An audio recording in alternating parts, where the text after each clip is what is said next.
Let's talk about culture killers. Pooh. Let's go.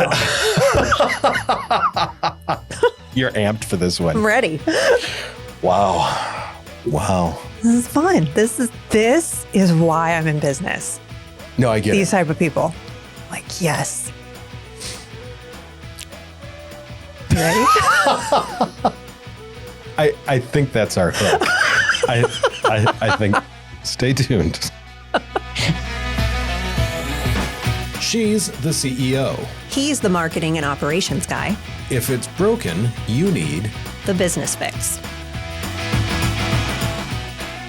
This is the stuff. I mean, like, yeah, HR stuff, yay. But the culture part, this is the stuff that really makes a difference in an organization. 100%. It does. Culture is like, it's so funny. And I've been in businesses with terrible cultures.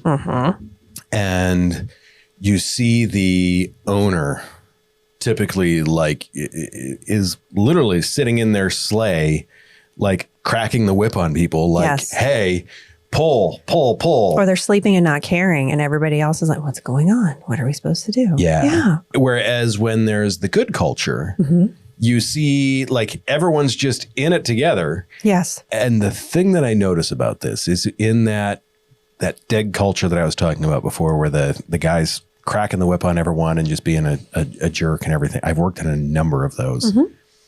Everyone's tired. Yeah. And it's not always all that productive. No. But when you see a good culture, you can see people that are just cranking stuff out and they're Yes. like, hey, how's it going today? And you're like, oh. So either first off, there's pumping some sort of like weird gas into the facility that is keeping them far too happy.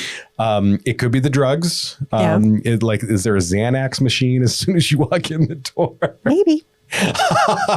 Maybe not. Maybe they've just turned their culture around and they know what it's like because it used to be bad and now it's awesome. Yeah. And That's the big one. it's so funny when you see people that have been in bad cultures come to companies that have good cultures.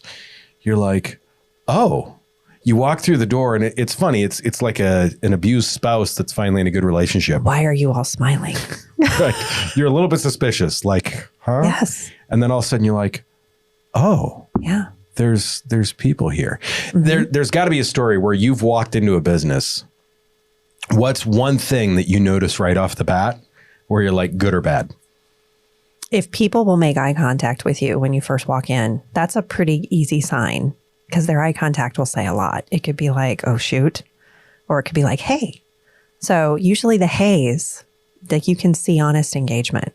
Or if it's silent, you go into an organization and you don't hear anything, that is scary.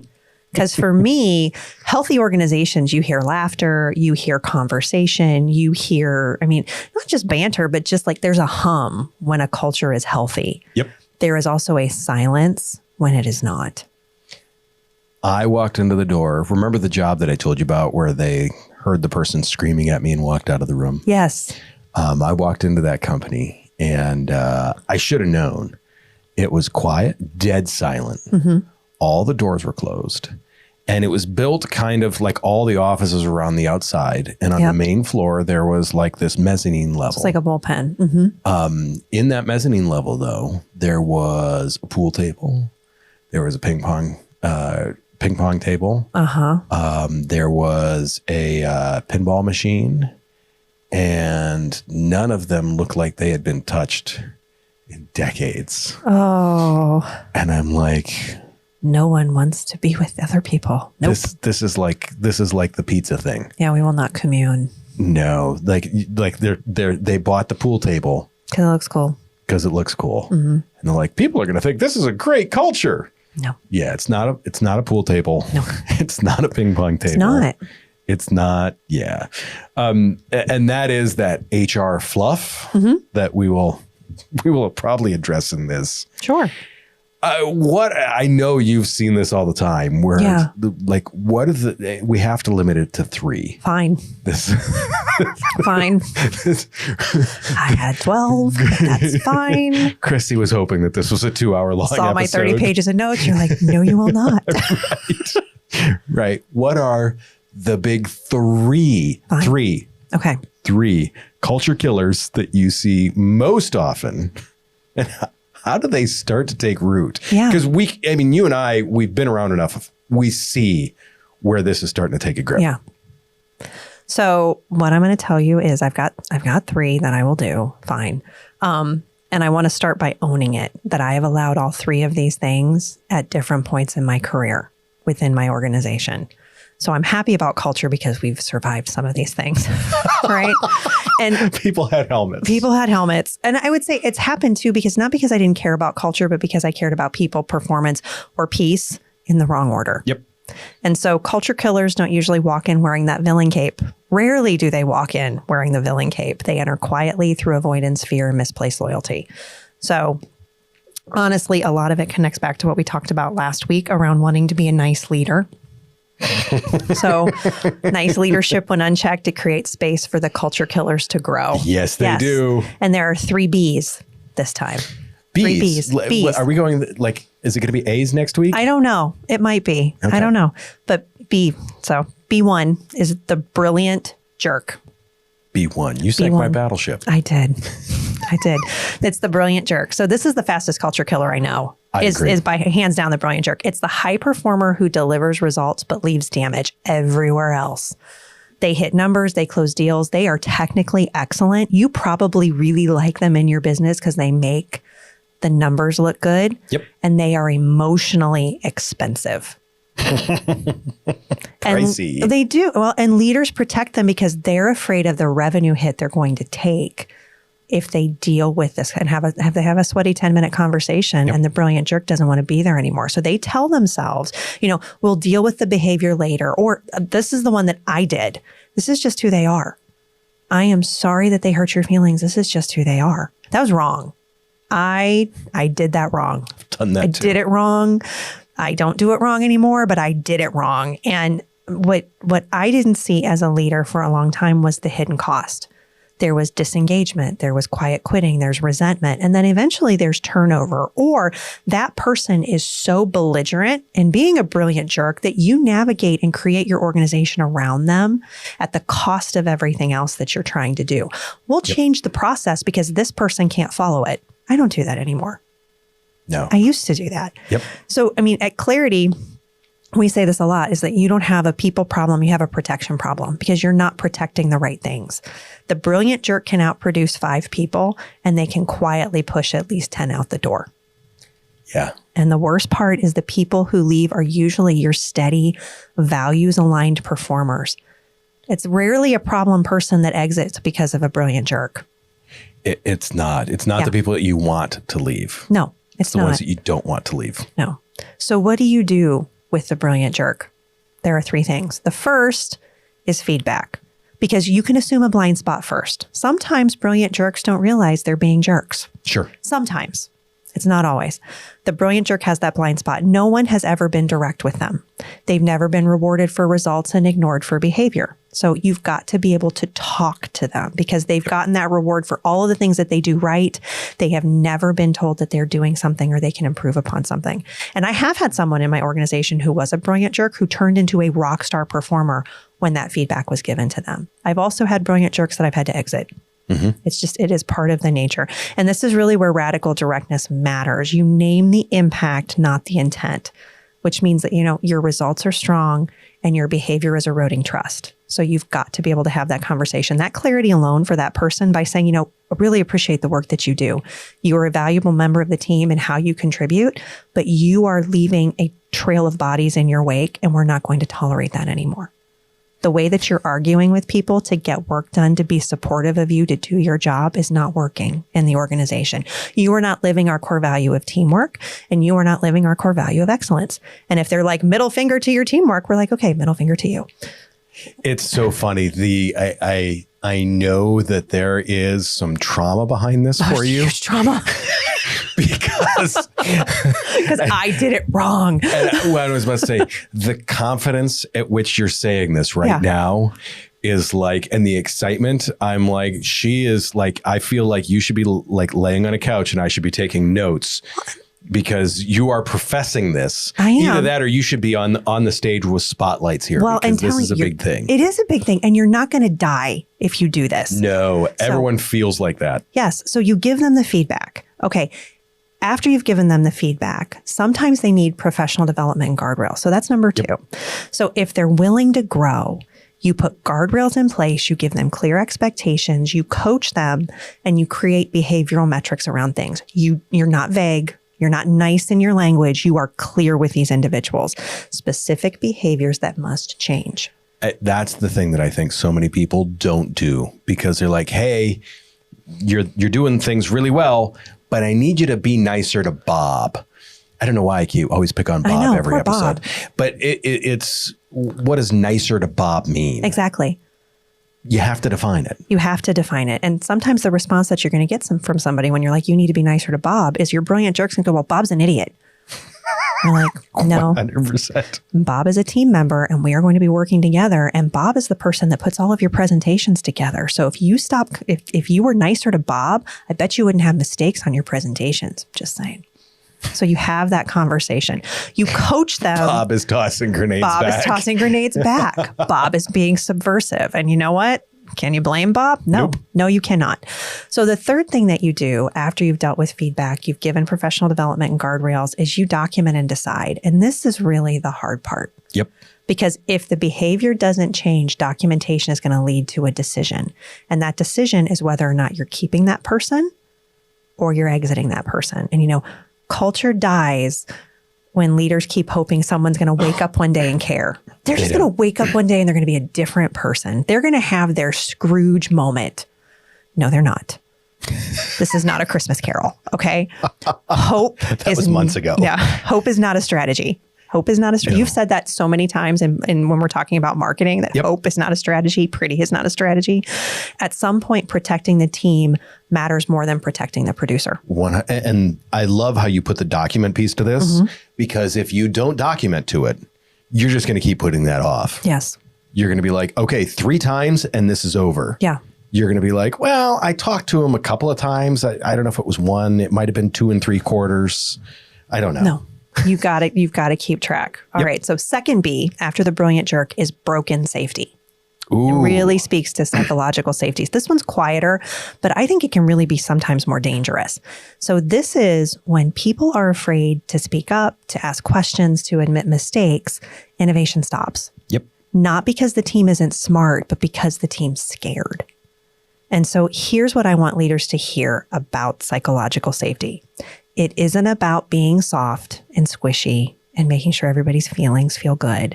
It's about being strong enough to allow disagreement without punishment. Let me say it again. It's about being strong enough to allow disagreement without punishment. It's allowing dialogue. You have to be willing to let people tell you, as the business leader, the CEO, the executive, when you're wrong. Yep. You have to be able to you need to be able to let them tell you when you're wrong. And then you have to be able to tell them when they're wrong or when something isn't working. It takes confidence to do that. And insecure leadership breeds silent teams, which is why I said when you walk in, what's one of the leading things of a bad culture is silence. Yes. Disengagement.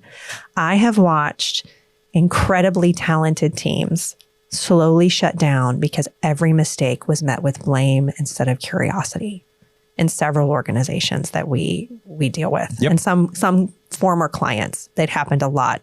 They're more former clients than they are current because they didn't listen. The other thing that I think can also be around broken safety, it can be worse, is that the leader's own fear of failure made feedback feel dangerous. Yep. I am 100%. afraid to speak up because I don't want to get yelled at. Or, well, you just didn't do it right. Or, well, maybe you weren't a good explainer of the things. So when leaders are insecure, teams get quiet. 100%. And quiet teams don't innovate, they comply. They're just phoning it in. And fear doesn't create excellence. It really creates silence. Right. Yeah. Lay low, rare rabbit. Exactly. So I think like it's a very simple one to talk about. It's hard as a leader to work on building that psychological safety if you don't like to take feedback. Then I would tell you go do some professional development around how to take feedback. The simplest thing that I have found on that is when something is messed up, own it. Yes. If it's if it's your team, it's your responsibility. Yes. I'm a part of this. Yes. If you make sure that you're included in the group that messed it up, that goes a long way. Yes. Another B, we do not blame. So don't blame. Wow. Yeah, I know. More B's. That's another B. So that's like 2A. Anyway, now B number 3, because you only said I could have 3. Badly behaved values is number 3. And this one's subtle and deadly. Values that live on posters in your office but die in practice. Crappy wall art creates shitty chaos. wall art. Yes, I have used this so many times. I love crappy wall art. Because it's a great example. If leadership doesn't model what we mandate, and I think we've said that in probably 30 of our podcasts. We're on like 30 of the 43. 43. Model what you mandate. Because the culture notices immediately. Yes. Values aren't what you say, they are what you tolerate. Yep. So some examples for leaders to recognize instantly. Cutting corners just this once. Playing favorites. Ignoring bad behavior from top performers, allowing the brilliant jerk to wreak havoc in your organization, holding others accountable, but exempting yourself. That whole I expect everybody to be here at 8:00 every morning, shows up at 10:30 with their Starbucks. No. Or I refuse to have relationships in the workplace, married to the owner. No, we don't do that. When the CEO breaks the rules, the culture learns fast that the values are optional. And once values become optional, trust erodes. Leadership breaks the rules, culture breaks trust. Yep. So I would say there are a couple of HR fixes. You're going to talk more probably about this in operations, but I would say how you can catch it before it's terminal, where, HR stops being paperwork, starts being protection. Stay interviews. Yep. We talk about how exit interviews are autopsies. Stay interviews are early warning systems. Talk to the people who are staying in your organization. What's working? What's frustrating you? What would make this better? It doesn't have to be a formalized process. It can just be a check-in. Yep. Don't act like Office Space and pretend like you care. You actually have to sit down and care with these people. So don't just do a drive-by. Everything okay? No, don't do that. Don't set them up for a meeting with the Bobs. No, don't do it. So stay interviews are important. Culture audits, because culture can be measured, but only if you're brave enough to look at it. And it's really having an honest conversation. Yes. Looking for patterns. Why is turnover happening? Everybody that works with Doris doesn't stay long. Okay, well, is Doris your brilliant jerk? Is Doris, is she a creepy cat lady who keeps knitting sweaters for them and they think it's weird, so they don't want to talk to her and then they leave? What is the reason? There's got to be a reason. Who isn't speaking up? Where are leaders consistently surprised? They're not coincidences, they're signals. Yes. So pulling that data together, and then behavioral metrics, remembering yourself that finally behavior has to matter as much as output. How are people behaving? If you only reward the what and ignore the how, culture killers are going to thrive. When behavior's measured, coached, and reinforced, then culture stabilizes. I like the culture audit. Yeah. There's something that I look at when we've got a number of remote workers. We've got a number of local workers. Same. One way that I audit our culture is I look at how people show up in meetings. Mm-hmm. Oh, it's telling. That is the number one tell. Yes. If they're, hi, good morning. Okay. We may be here. Yeah. If the camera's not on and they're like, hey, they're phoning that in. Yes. You're kind of like, this doesn't seem to be going well. Yes. Yeah. Huge, super, super simple way to audit this. And timeliness, especially in virtual meetings. If they show up 10 minutes late, oh, I'm sorry, I was distracted with something else. Really? No. I just didn't want to be here. I just didn't want to be here. It's pretty obvious. So I just didn't want to be here. No, I just don't want to be here. Don't say you are happy to be here, because you're not. So Josh, most culture killers don't need dramatic intervention. They really just need earlier attention. Yes. Yeah. So, systems don't replace leadership, but they support it. And when HR and operations work together, culture stops being fragile. Imagine that. Imagine. So how do these culture killers manifest in the day-to-day workflow and the way a brand is perceived by the public? Ooh, I'm excited for this. Yeah. So to me, there's in the day-to-day workflow, it is that not my job mentality versus flexible support. Yeah. Everyone has if you're doing everything correctly. Everyone has their specific tasks. Everyone has ownership of that. In the same sense, they should have that ability to cross a little bit if needed. Yeah. So, and the way I put this is kind of structure with fluidity. So like my editor and social media manager, they do some similar things. In fact, they've got a couple of things where one does it for one client, one does it for another client. Yeah. There's crossover there. In the same sense, though, there is clear responsibilities for those things. So they know that if it's assigned to if it's assigned to someone else, they know it's going to get done and they know they don't have to do it. Yeah. But they can. Oh. Right. That's so nice. They have that ability. In the same sense, if let's say we're talking about clips that we put out on social media. For those clips, if hey, we're noticing that shorter ones are getting more views. Well, great. That's feedback that should be able to be given without a hesitation on that. So once again, just because the clips aren't your job doesn't mean you shouldn't be able to give feedback on them. But it's got to be good, useful, honest feedback in a respectful way. If you are stepping out of your lane to help someone else, I always tell people, it has to be communicated first. Yes. Don't just reach over and grab the task and be like, oh, I'll take this off their desk for them. No. No. You have to say, hey, love to help you out. Can I take care of this for you? World of difference in how that happens. It's a recipe for disaster if you don't communicate. Correct. Yeah. Because that's when it turns into, it wasn't my job, or when things go sideways, well, so-and-so said they were, or so-and-so just grabbed it. And that person's like, well, I didn't grab it. I grabbed this, which was different or adjacent or what. Once again, it's got to be communicated. And in that, make sure it's documented. Yes. You don't need to have a contract.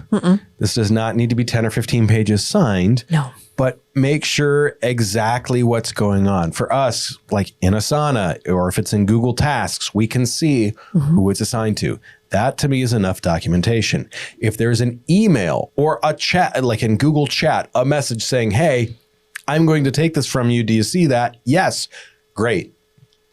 I'm good with that amount of documentation. Yeah. But there can't just be, hey, I'm thinking I'm going to do this, and I'm pretty sure they'll know this by telepathy. No, you can't do that. And especially when you're in larger teams and you're taking things off of people's plates, then sometimes you have that one person who's doing 80% of the work and they had no idea. And this other person's getting credit for doing all the work, but they're really only doing 20% of the work. So it's really important that you communicate, not just in dealing with the blame game, but in also dealing with, where's workflow actually going? Yeah. Do we need to hire another person? Correct. Or just do we need to spread the work more evenly? Correct. So the other thing that I like to see, or that I don't like to see, is, and this is one of those clues that your culture has some issues, is the meeting after the meeting. Oh, it's one of my favorites. When a bunch of people walk out of the room, people are going to talk, and it's great because in so many cases, hey, how was your weekend? Yep. How's the missus? How's the cat? How was your motorcycle ride? How's your trip planning going? That when you hear stuff like that, you're like, man, I got a great culture. Yep. If you hear, can you believe what happened in that meeting? What is the point? Right. Why are we doing it? Right. When you hear the whispers, that is when the hallways, the bathroom, the lunchroom. Correct. That is when you know you have an issue. Yeah. Because whether it's you saying something or someone else saying something, there is a lack of buy-in. Yeah. And you have to look, is this a leadership problem or a people problem? Yeah. I will admit, I've been on both ends of this. Yeah, I have too. There has been times where I'm like, oh, they think they're going to do it this way? No, yeah. They aren't. Early in my career, I was the brilliant jerk. Yes. Yeah, 100%. So. I'm like, I am going to do it this way. The problem is the quickest way as a leader to create that sabotage, to create the saboteur that's going to be carrying that out, is to just be like, I'm right, do it my way. You have to listen to people. Yeah. You're modeling really great behavior when you're like, I'm right, doing my way. Damn Correct. And it's if you are unwilling to listen to people, and the problem that I have with this is I worked for someone where I literally showed them the numbers, and it was 2 different ad campaigns. And I said, we could do the ad campaign that you like, or we can do the one that I like. We're going to get 6 times the reach with this. And at the end of the month, each month, we can take $400 out into the parking lot, soak it in diesel fuel and light it on fire, and we'll still be saving money. And without hesitation, he goes, do my thing. Okay. Is there a particular reason why you want to do this? He goes, just do it. Okay. Oh, if you want to create sabotage in your own company, that is the way to do it. Oh, absolutely.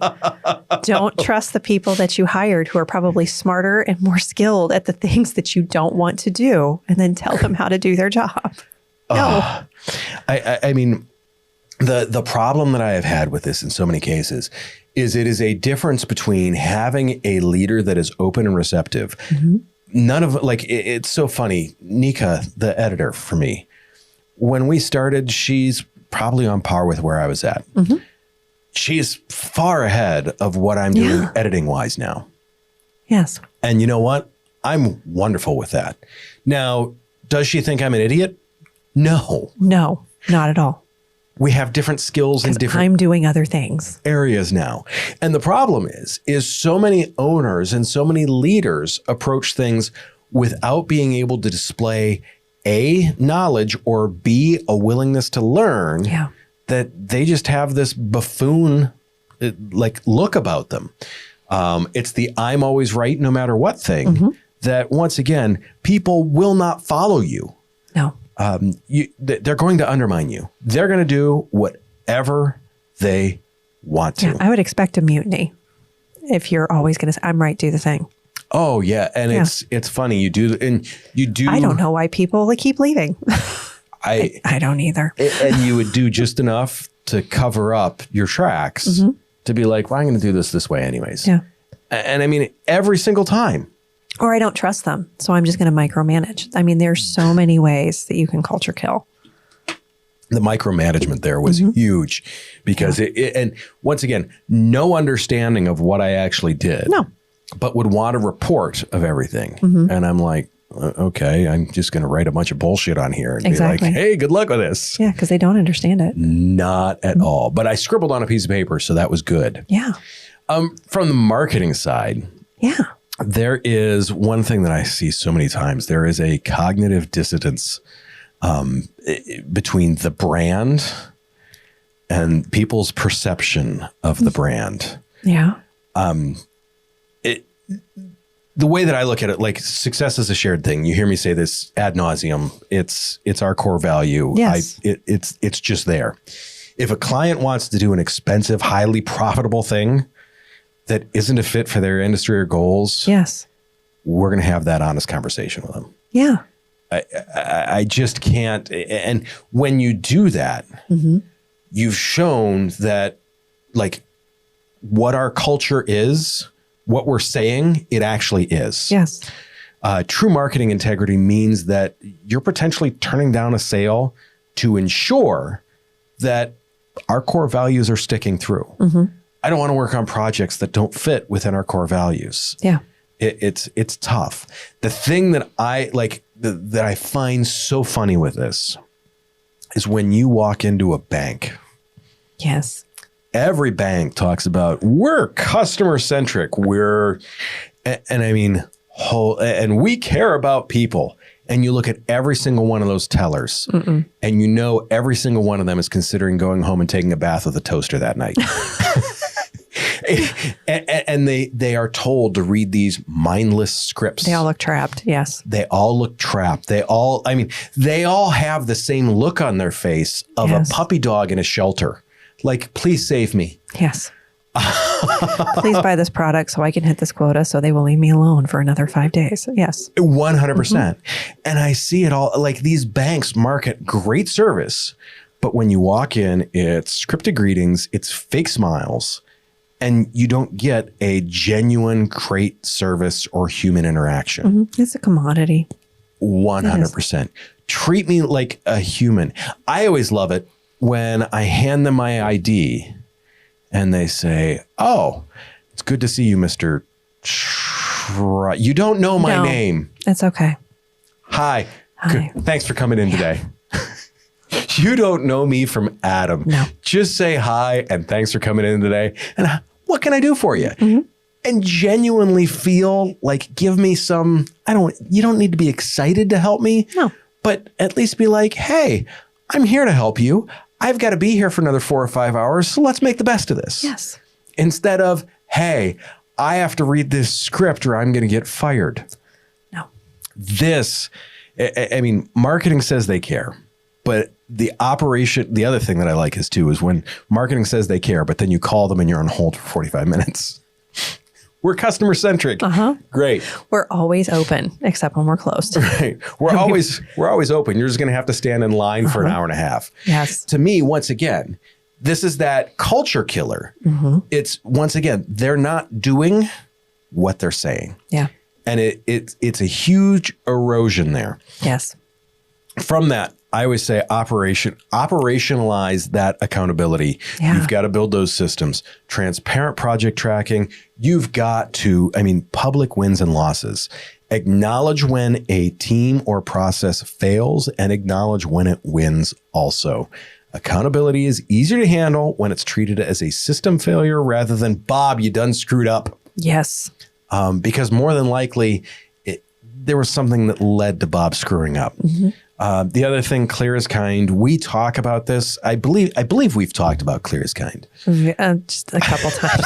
Just a few times. That's probably what we should have named the podcast. Clear as kind podcast. Yes. Standardize how tasks are assigned, the who, the what, the where, the when, what's done. There's zero room for, I didn't know I was supposed to do that, or I didn't know what done meant, or I didn't, all of those things. Yes. Any wishy-washiness in those types of things. Define. Right. Yeah. Those are the culture killers. They are. If I don't know what 1 + 1 is, and I just got to take a stab at it, how am I supposed to show up and think, I'm working for something good here? Yeah. No, I'm not. You can't. I'm done. Nope. Exactly it. What do you think about hybrid stuff? Now, I don't know how you're going to feel about this, because this is going to be interesting. Yeah. How do you got to be physically around the people? No. So you think you can have culture via Zoom? I think culture isn't about where you work. It's about how deeply and consistently you connect whenever or wherever you work. It's about connection. It's not about proximity.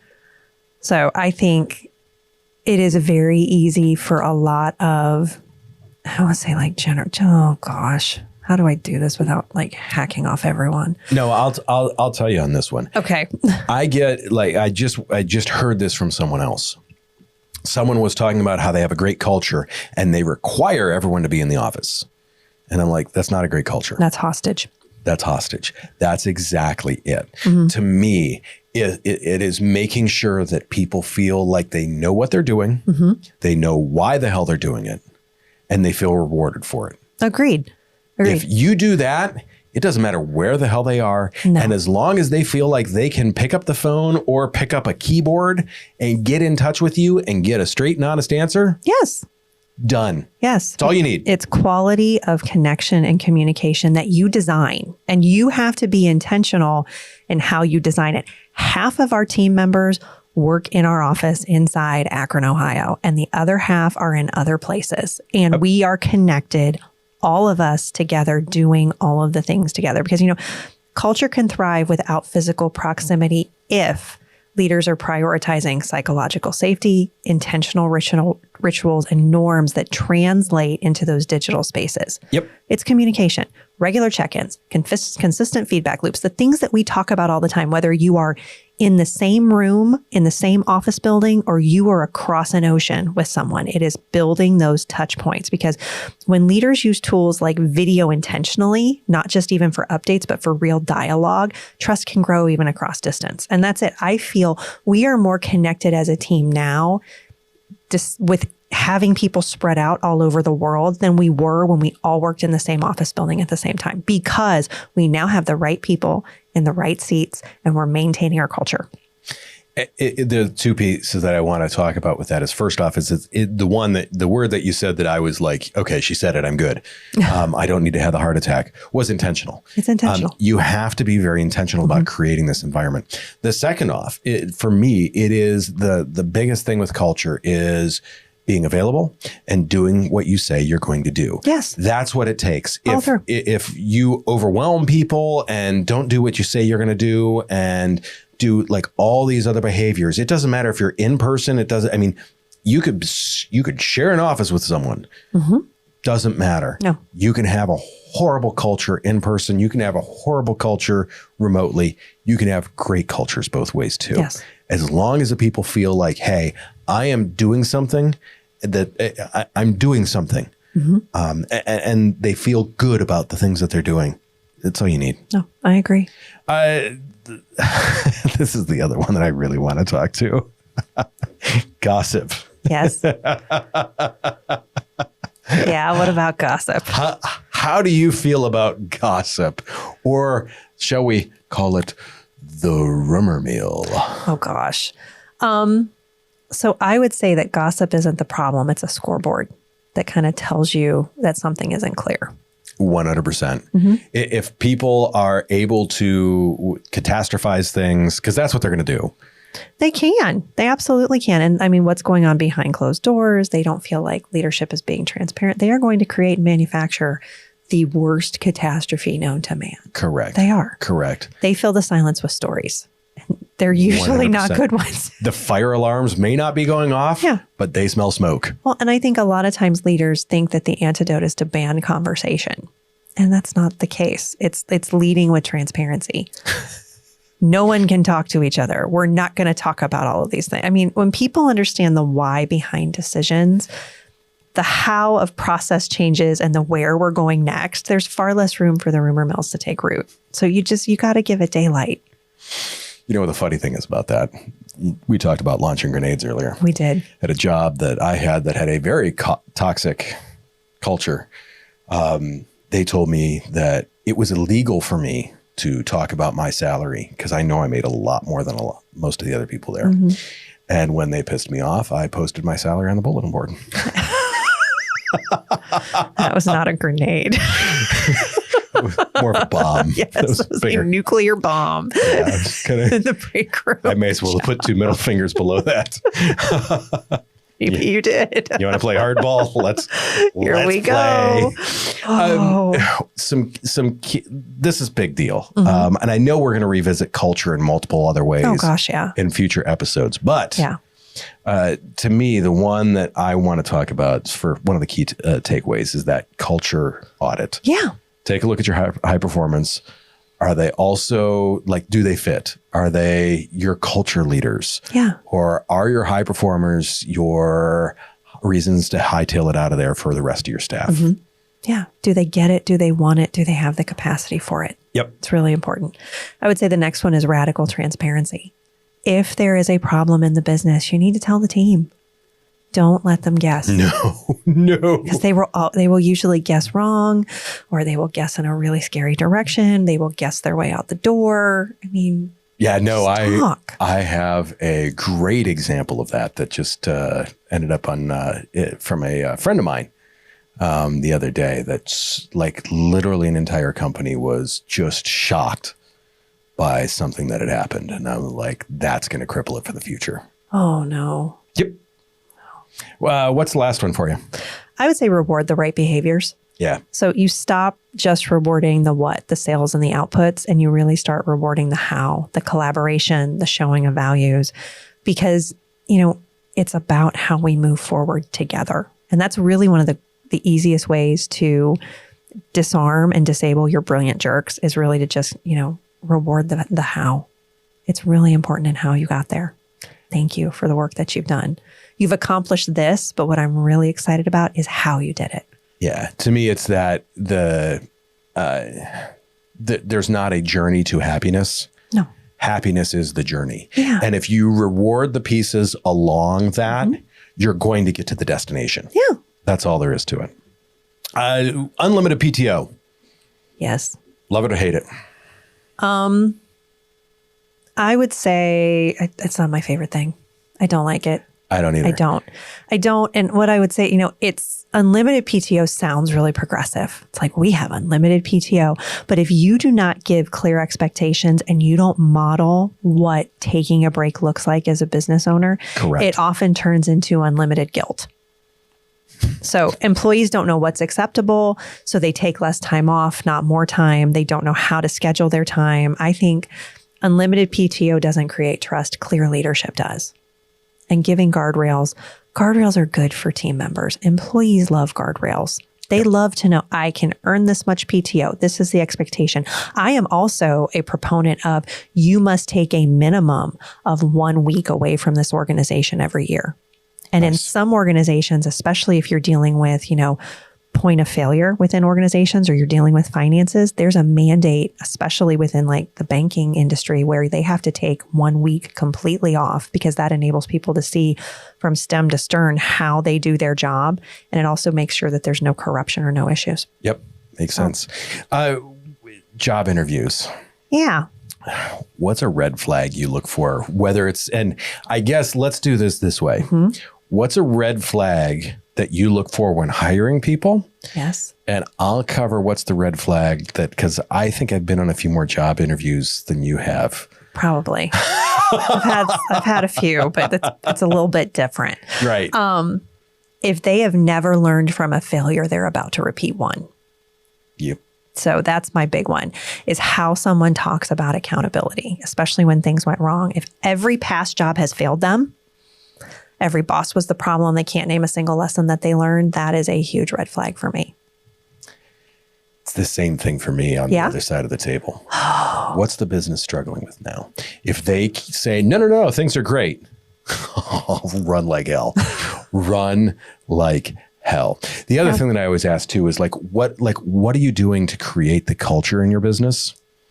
I ask that specifically at this point, because it is what are you doing to create the culture? If they can't tell you intentional things, or if they tell you, well, we've got this great pool table and ping pong table and all this other stuff. Yeah, those are signs to run. Signs to run. And then as you're interviewing your potential clients, you're asking them the key things that you need within your organization too. Because I interview a lot. I don't necessarily get interviewed for jobs, but I do interview a lot of clients and potential clients. And I need to know that they're coachable and open to change. And if they are not able to exhibit those qualities in our initial couple of conversations, we don't follow up to see if they want to be a client anymore, because we know it's going to be a disaster. We have started doing the same thing on the marketing side. Like we want to work together. We want this to be collaborative. We're not your bitch. No. we're gonna work together to make your business better. And we've had a couple of clients that have said well, we want to do it this way, or prospects. And we're like, well, you're going to do it wrong, but we'll see how this works. It's not going to go well. I got a question though for you about social issues. Yeah. All right. So should companies take public stances on social issues, or does that kill internal culture? If you need to, go ahead. But most of the time, if you look deep, there's no reason to. If you're the Democratic Party of America, then you kind of have to. You kind of have to.